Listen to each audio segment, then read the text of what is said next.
Episode 19. It didn't feel like he was hurt or dying, even though Quinn had lost 2/3 of his HP. It felt different from when he was out in the sun. Instead of feeling foggy, his senses felt on high alert. Vorden stopped Quinn before they left the room. "Hey, Quinn. Are you alright, man? You look sick." Quinn pushed past Vorden. "Yeah, I just gotta go somewhere." Quinn ran out of the room, heading down the hall. He knew he had miscalculated everything. Although the system had warned him about his 1 HP loss every hour, he hadn't expected his body to react this way. Quinn had only planned to sleep for 5 hours.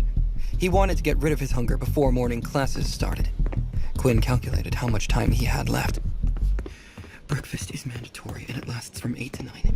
Then I have to go straight to class. That lasts until noon. I don't even get a break between classes. I barely have time to get to class before the bell rings.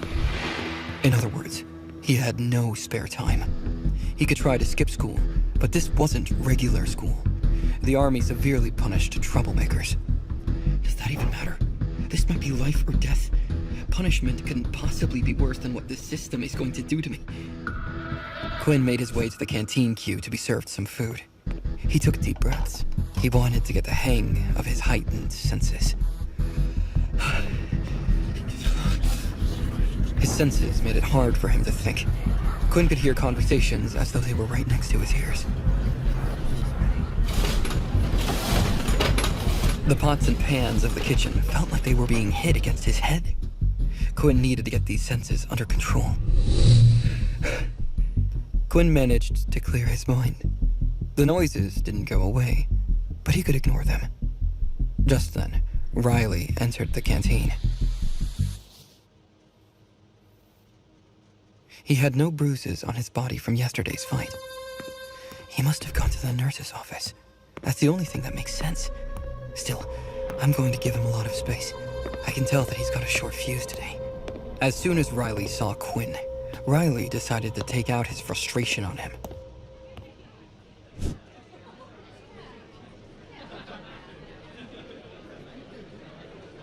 Riley skipped the line, ignoring all the level 1s. The redhead stood nose to nose with Quinn. "Hey, Pipsqueak. You got a problem if I cut in front of you?" It took everything in Quinn to keep his heightened senses under control. He couldn't spare the energy to waste on Riley. Riley grew impatient. He saw the number 1 on Quinn's watch. It only made him angrier. Memories of the night before ran through his mind.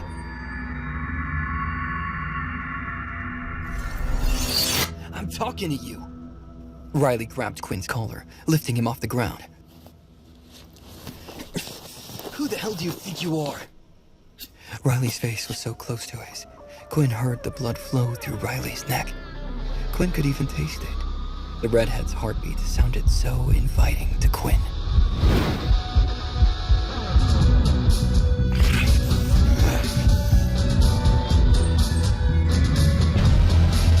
Something took over Quinn's body. He bit Riley's arm away and pounced on him. It caused the two of them to fall to the ground. Quinn fell on top of Riley and had both his hands pinned down.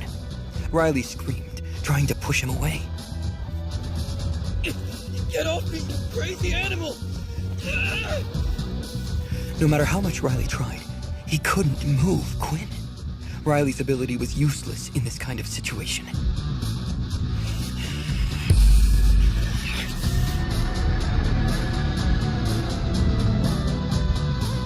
Quinn felt something growing in his mouth. Quinn placed his mouth inches away from Riley's neck, ready to take a bite. Just as Quinn opened his mouth, he felt someone pull him off of Riley.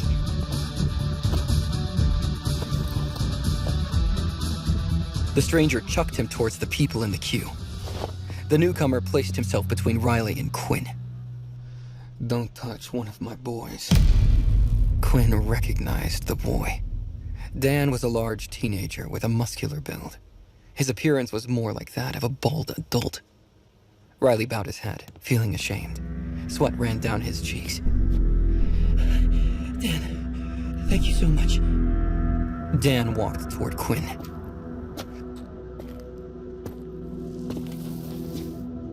You're dead now. You hear that? Vorden stepped in front of Quinn with Peter. Vorden lifted his arm, showing his wristwatch. Do you really want to cause a problem? Quinn knew Vorden was bluffing. Vorden's power depended on what ability he copied. At the moment, all he had access to was Peter's weak ability. Vorden stood no chance in a fight against Dan. Vorden's plan succeeded. Dan backed down after seeing the number 5 on Vorden's watch. He took Riley with him. Before Riley walked off, he looked at Quinn. Riley ran a finger across his throat, just like Quinn had done to him the day before. Peter's legs shook. Oh, thank God. I can't believe that worked. Something became clear to Quinn after the canteen incident. The teachers wouldn't step in, no matter what happened. Many guards stood in each corner of the canteen, but not a single one had done anything to help. After the group finished eating, they went to their morning classes. Quinn couldn't concentrate on anything. He tried to stay calm while watching his HP slowly ticking down. It drove him insane seeing the number go down each hour. He regretted not biting into Riley's neck when he had the chance. Quinn rushed off without Vorden and Peter as soon as lunch started. He checked his status right away. 1 out of 15 HP. What the hell is happening to me? His hands wouldn't stop shaking. Each time Quinn's HP went down, it was harder to control his body. Sooner or later, I'm going to go crazy. I kept seeing visions during class. Visions of blood and ripped open necks. I need to do something, or something really bad is going to happen. Quinn ended up at the library, not realizing he'd been walking there. He stood in front of the fiction section of the library. Maybe this will have something to help me. I really need to stop this. Quinn prayed as he took out fantasy book after fantasy book about vampires.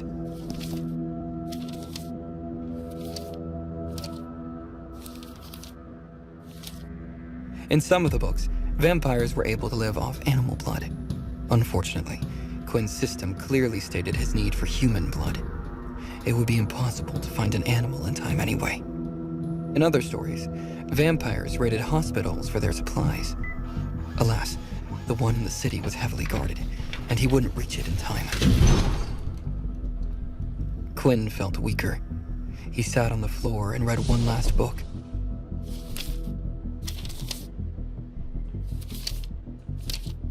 He found nothing useful. When he closed the book, Quinn saw Layla standing there in front of him. She looked concerned. Quinn looked very pale.